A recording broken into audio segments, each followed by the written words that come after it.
Assalamualaikum warahmatullahi wabarakatuh.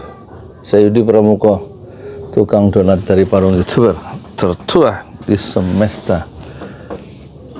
Ada sementara orang menduga Gubernur Jawa Barat Deddy Mulyadi itu punya niat jahat yang tersembunyi, ingin menggusur pesantren Habib Rizik di Megamendung ya, dengan alasan tanahnya itu tanah negara, kira-kira gitu. Itu satu dugaan yang perlu kita cermati ya, apalagi permusuhan dalam tanda petik Deddy Mulyadi dengan Habib Rizik itu tampaknya kalau lihat video di dua belah pihak saling menyerang ya. Habib Rizik menyerang Deddy Mulyadi yang sangat mengagungkan nilai-nilai lokal kesundaan gitu, akar-akar kultural dari warga Jawa Barat, dan menyebut keturunan Pajajaran dan lain-lain. Sementara Habib Rizik pendekatannya semacam purifikasi ya, pemurnian akidah umat Islam yang diingatkan sejak awal ya, sebelum Deddy itu jadi Gubernur Jawa Barat ya. Itu yang pertama. Dan kalau tidak kita cermati ya, pertarungan antara dua kekuasaan ini bisa berujung pada penggusuran pesantren markas pesantren kultural ya di Megamendung yang dibina oleh Habib Rizik Syihab. Mengapa?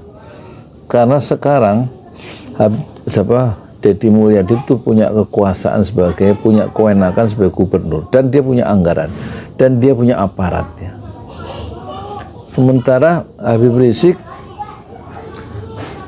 kekuasaannya bukan dari surat keputusan, bukan dari KPU, bukan dari, dan tidak dilantik oleh Menteri Dalam Negeri misalnya. Tapi kekuasaannya itu, ketokohannya itu, kepemimpinannya itu berangkat dari umat ya, pengakuan yang bersifat sosial ya. Itu yang kekuatan dari Habib Rizik, di samping integritas keilmuannya. Artinya penguasaan keilmuan Islam itu, tentu itulah yang membuat orang itu percaya ya pada ucapan-ucapan Habib Rizik. Apalagi sejak dia di penjara dulu di Bareskrim, di dalam penjara Bareskrim dia mengadakan ujian untuk mempertahankan gelar doktornya di dalam tahanan, difasilitasi oleh Polri.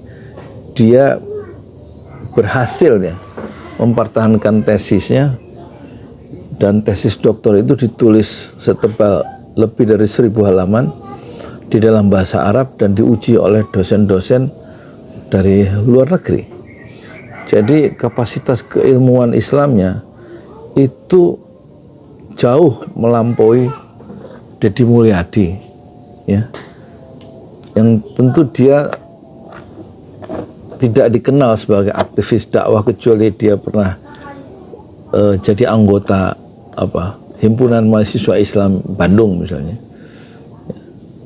Tetapi penguasaan keislamannya secara akademik tentu Habib Rizik jauh lebih mendalam dan meluas, karena dia juga S1-nya lulusan dari satu perguruan tinggi di Arab Saudi ya, dan kemudian dilanjutkan dengan S2 dan S3. Sementara tingkat keilmuan dari Deddy ya, Kang Deddy yang punya YouTube dengan sangat aktif ya, dia keilmuannya tidaklah sedalam dan seluas dari Habib Rizik dari segi keilmuan Islam. Tetapi jangan lupa Deddy sekarang punya kekuatan yang tidak dimiliki oleh Habib Rizik, yaitu dia punya aparat. Tentara dia bisa gerakkan, polisi dia bisa gerakkan, dana dia bisa gerakkan lewat tanda tangan, karena dia punya kewenangan sebagai penguasa untuk Provinsi Jawa Barat. Di situ masalahnya, ada kekuasaan dan ada kekuatan keilmuan. Dan yang dipertaruhkan adalah lembaga pendidikan yang melahirkan generasi muslim baru dan pendekatan-pendekatan yang berbeda dalam melihat persoalan umat, keumatan dan keindonesiaan dan kemodernan itu berbeda ya, antara KDM Kang Deddy Mulyadi dengan Habib Rizik Syihab. Dan keduanya tampaknya belum ada yang menjembatani atau memediasi soal pendekatan yang berbeda di dalam pembinaan umat khususnya di Jawa Barat. Itu satu ya. Yang kedua, masalah tanah. Saya sudah sampai di kawasan pesantren kultural di Medan Mendung dengan beberapa teman, dan saya sudah menyaksikan ada 5 makam syuhada. Yang ke-6 atau yang 6 itu, satu dari 6 syuhada itu, satu tampaknya ada di Jakarta atau di Tangerang ya, dimakamkan di dalam makam keluarga. Tapi yang 5 itu saya sudah kunjungi, sudah saya laporkan di channel Pesantren Jolali.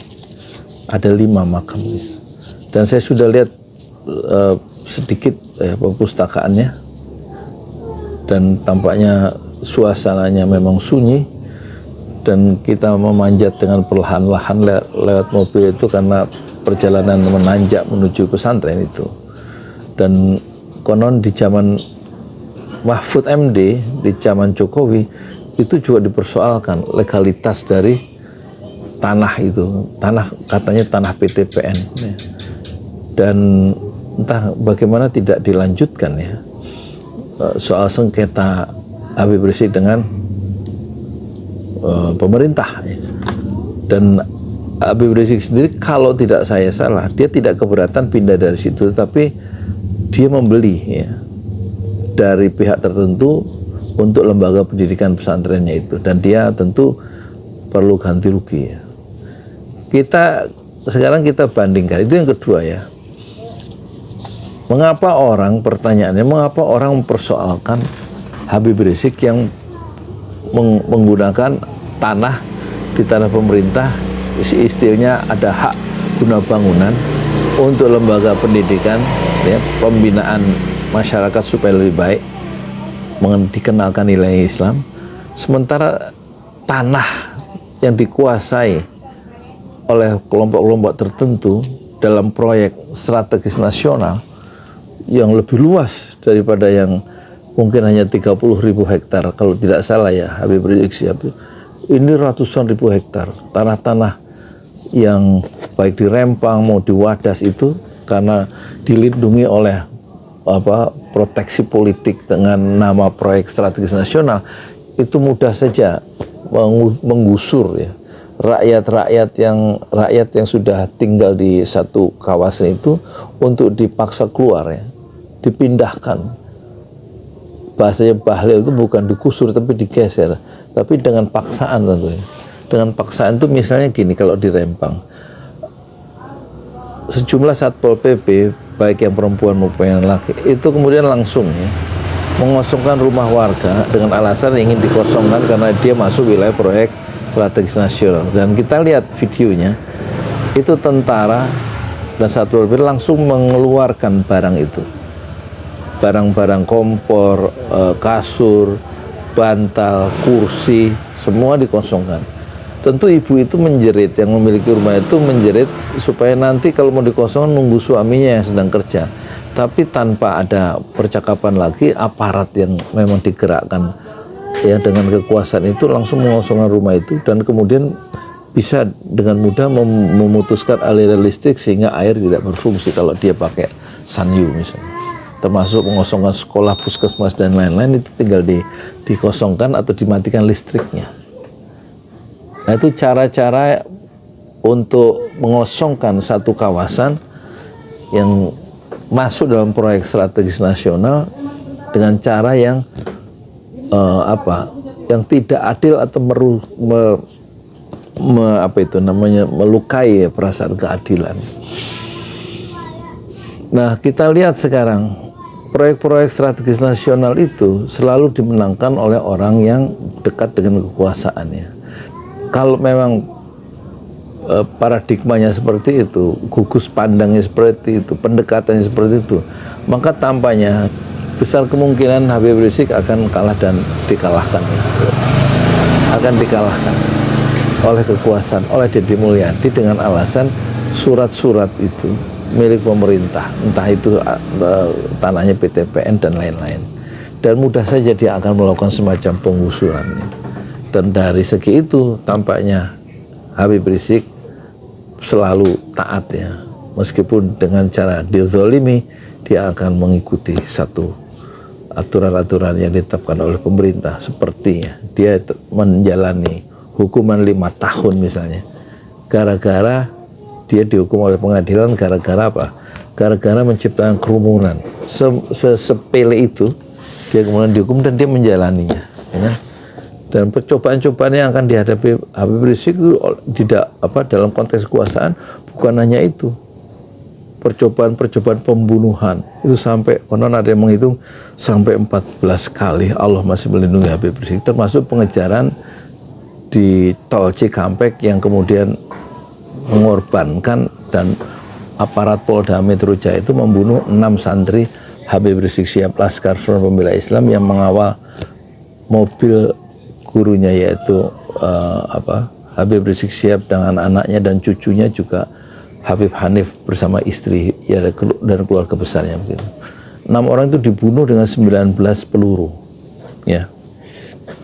Pertanyaannya sekarang, apakah kalau memang akan terjadi penggusuran di Megamendung, di pesantren kultural, markas syariah,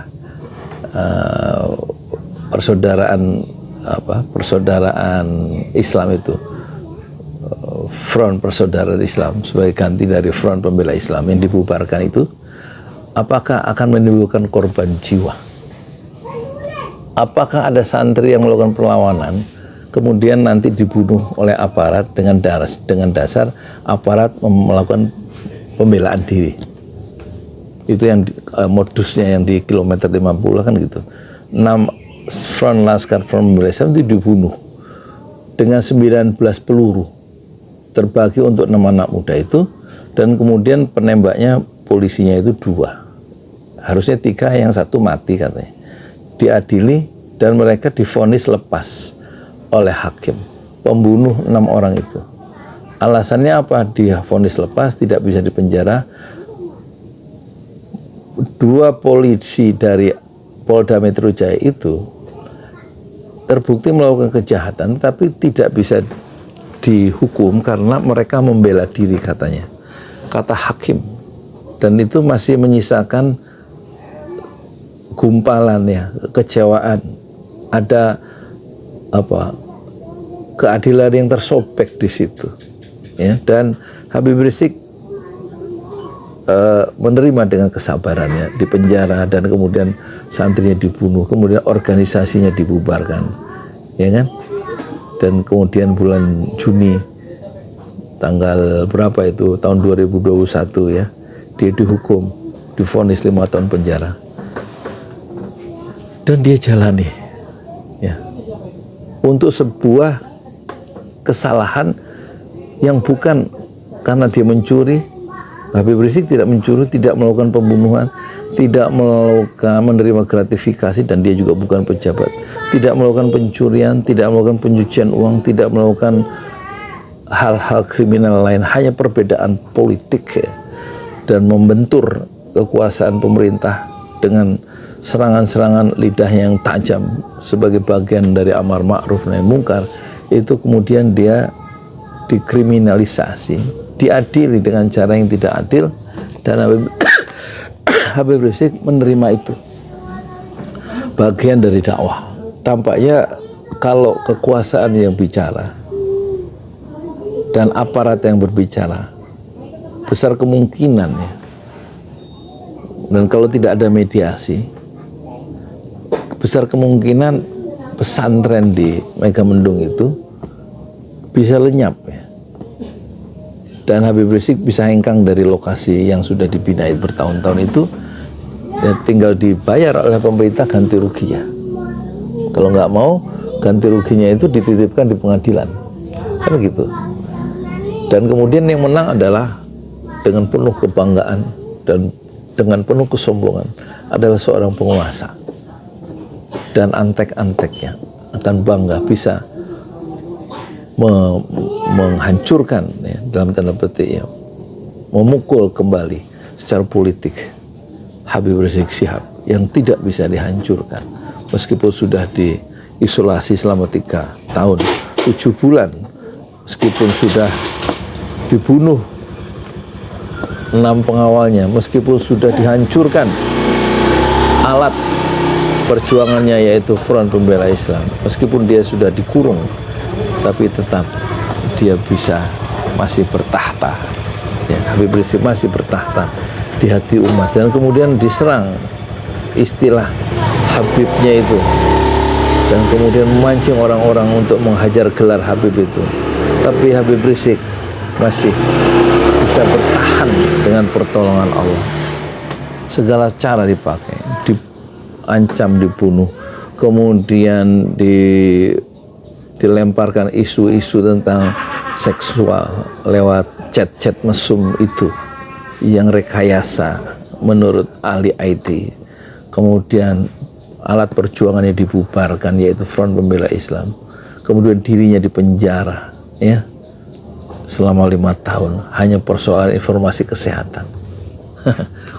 Koruptor aja dipenjara nggak sampai 5 tahun.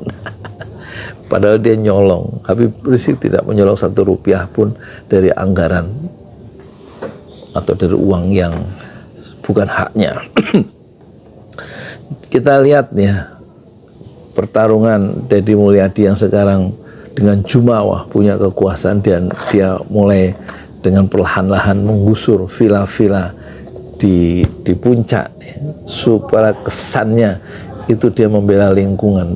Lama-lama dia merambat ke bawah ke Megamendung, dan orang sudah mulai curiga tentang niat jahat, niat yang tidak terpuji dari Gubernur Jawa Barat. Bagaimana menurut Anda? Silakan komentar. Bebas komentar, tapi kalau yang komentarnya yang nggak pantas saya delete, ya. Kalau yang terlalu bahasanya kotor, ya, dan tidak pantas, kasihan kalau dibaca yang lain kita delete, ya. Dan itu sudah saya lakukan beberapa kali untuk video-video politik. Ada orang-orang tertentu yang kerjanya memang nggak bisa nulis kecuali yang buruk. Ya, assalamualaikum warahmatullahi wabarakatuh. Di jalan Allah. Ini Masjid 6 Syuhada lagi dikunjungi sama Ketua Hilmi. Modal awalnya berapa, Pak Yudi Pramuko? 750.000 rupiah aja. Jadi ini 500 jutaan nih barang. Sekarang udah habis 310. Masya Allah, tuh udah pakai keramik, laponnya tinggal. Granit tuh kayak marmer. Tuh, Masya Allah nih, sampai juga kita ke sini.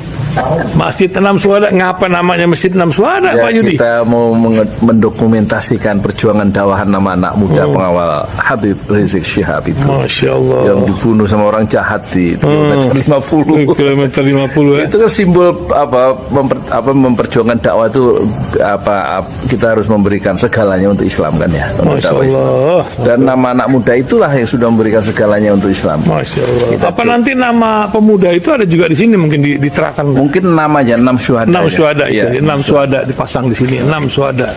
Bip Ali, apa yang dikomentarin dari ini semua, Bip Ali? Masya Allah, luar biasa. Dari uang 700.000, kalau pengen ternyata bisa. Bisa. Allah kirim. Tuh, bisa. Ya, dengan masuk satu gang kecil, tapi Bapak ini luar biasa. Kecil tuh. Oh, Masya Allah, ya. Satu call aja. Masya Allah, perjuangan Pak Yudi Pramuko, YouTuber sejagat paling tua. Tertua di semesta. Tertua di semesta. Masya Allah. Tukang donat. Tukang donat. Tukang donat dari Paru. Ini saya laporkan dari lapangan ini, langsung dari Masjid 6 Syuhada. Masya Allah. Dan ini dia. Dalam kelihatan. Tuh, lihat tuh masjidnya. Tuh imamnya di situ tuh. Malam-malam lagi kita. Masya Allah. Masih kurang nih. Atapnya katanya transfer aja. Masjid 6 Syuhada sebentar lagi selesai. Dinding lubang angin sebagian sudah terpasang. Lantai 2 dan kemudian plafon termasuk lantai bukan keramik, granit 150 dus bersama tiang-tiang yang ada 16 setinggi 4,5 meter. Kemudian finishing terakhir adalah tangga menjebol atap ya, lantai pertama untuk masuk ke lantai 2. Inilah Masjid Enam Syuhada. 2,5 tahun lalu dimulai pada 2 Agustus hari Senin 2021. Tinggal sedikit lagi insya Allah, dan lantainya dari keramik, bukan keramik, granit sudah diresmikan lantai pertama. Nanti lantai kedua lewat sini tangganya jebol untuk masuk ke lantai 2. Inilah Masjid Enam Syuhada yang sangat megah karena dari bahan-bahan pilihan kualitas nomor 1.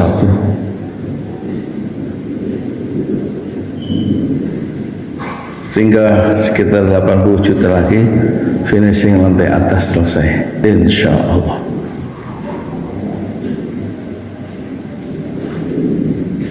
Ya, inilah Masjid Enam Syuhada yang sangat bersejarah ya dalam sejarah dakwah Indonesia modern insya Allah, karena ini dibangun dalam konteks kezaliman rejim penguasa yang sudah membunuh 6 santri dari front Laskar Front Pembela Islam, dan kita abadikan pengorbanan dan perjuangan dakwah mereka sehingga kita sebut namanya Masjid Enam Syuhada. Mereka mengawal perjalanan dakwah gurunya Habib Rizik Syihab, dan mereka dicegat oleh orang-orang jahat di kilometer 50. Saya Yudi Pramuko, tukang donat dari Parung Suber, tertua di semesta Fasbir Sabrun Jamila. Bersabarlah dengan kesabaran yang indah. Assalamualaikum warahmatullahi wabarakatuh.